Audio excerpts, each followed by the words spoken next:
fantasy versus reality. When you're a drinker, I've covered this, I've touched on it a little bit. You have this vision in your head that you're going to have a lovely time in the pub. And you probably did when you were younger, or you weren't drinking to excess. But when you've been through a few scrapes, you've maybe been off the alcohol for a while, you maybe relapsed, you still have this vision, this fantasy as I call it, of having a good time with drink, like you used to when you first started.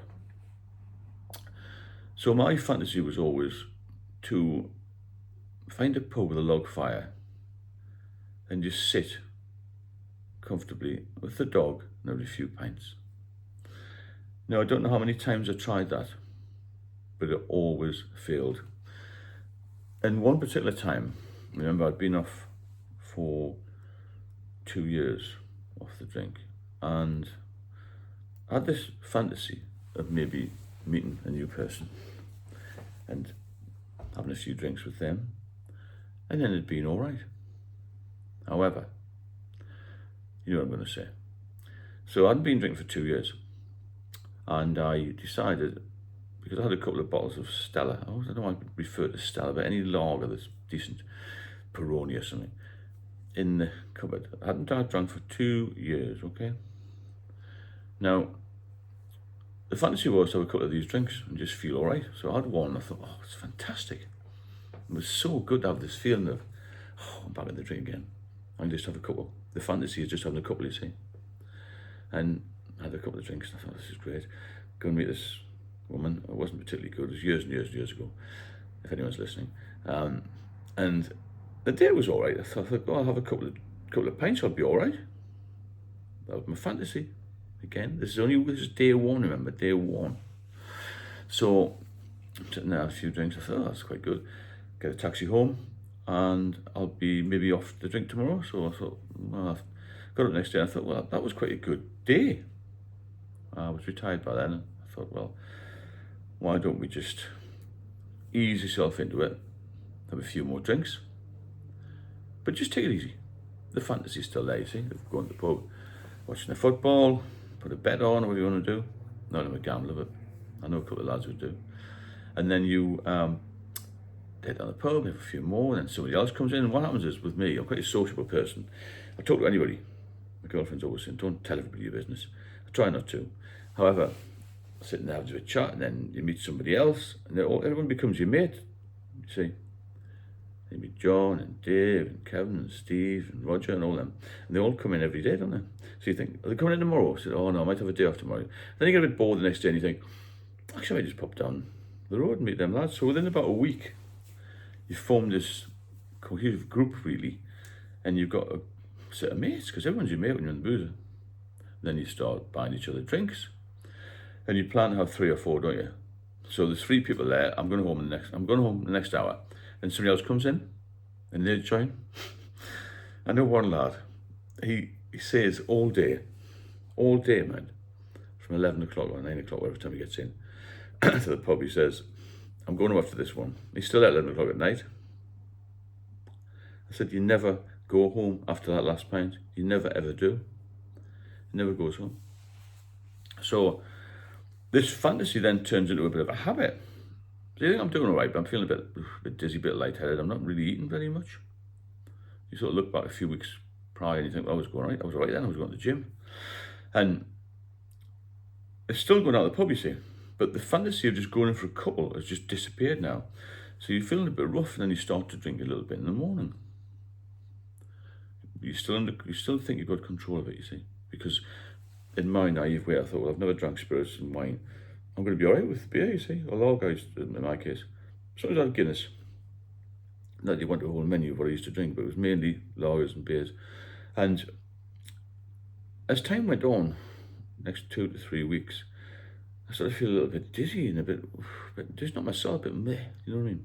And this is how it catches up with you. So what you start to do is you start to self-medicate a little bit and think, oh, I'm going to get back to square one here. But you try and pull yourself around. And then comes the weekend and you get a phone call. You come out of the pub and you think, no, I'm not going to bother. But then you do, because you fear of missing out. You say you don't want to miss out what's going on. Oh, it's really busy in here. There's a few people you'd like to meet and all this current. So you go down to the pub again, get a taxi down.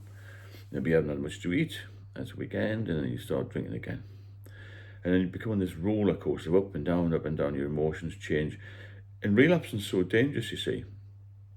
So the fantasy that you had of going down for 2 or 3 pints or meeting another woman or whatever, meeting another man, whatever, that all dissolves within, I would say, 2 to 3 months. And you're back to square one or further back than you were before.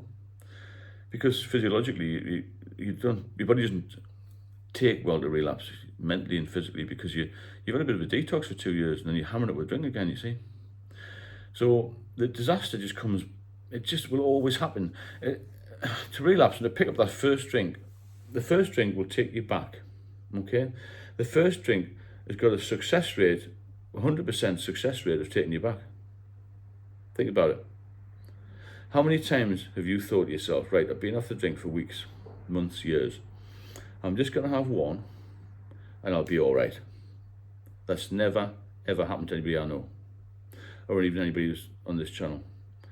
There was a fantastic quote that the first drink has a 100% success rate of taking you back to square one and beyond. And the more you relapse, the worse it'll get. I didn't know that because I was naive. But I'm not now, thankfully, because I've been in hospital. I've had all sorts of things done to me. I'm here to live, hopefully a long life and to tell the tale. Now, as soon as you pick that first drink up, you think you're in control, but the alcohol is going to control you. And it controls your mind. That's the thing. It's a mind-altering drug. So you take this one drink, as I did, to go and meet this woman. And then a few months later, I'm drinking in the morning. I'm drinking all night. I'm drinking all day. I'm not eating properly. I'm not doing any exercise. My bank balance is coming down like faster than snow off a dike. So all the time you're thinking, God, I wish I hadn't had a first drink. But think about it, the 100% success rate. How many times have you said to yourself, right, I just fancy one? I've got people at the moment talking to me. They've been off for 7 days. They're struggling. You will struggle, but you've got to fight on. Focus, focus, focus, and try and think about when you're tempted to have that one drink. Try and think about how bad you felt. The headaches, the nausea, the guilt. That's another thing. When you've been off for years, like I was, well, for 8 years at one point, the guilt I had when I was back after 3 or 4 months, back to drinking full time. And the fact my daughter realised that, my parents realised that, everybody else around me realised that, even the cleaner in the flats noticed that I was drinking too much because I was throwing out bottles all the time. People will notice how you change. You'll change very quickly from being confident, looking good, feeling good, being chatty.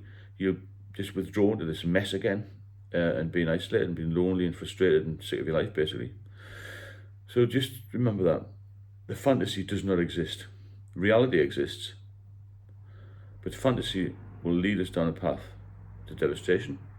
100% success rate on that. Guarantee you. If you enjoy the channel, please subscribe. If you want to donate anything to support me, there's a buy me a coffee link on there. I've also got an ebook. There's loads of things going on. If you want any subjects covered, then please let me know and I'll sort it out for you. In the meantime, have a great Sunday. Or Monday, as it is.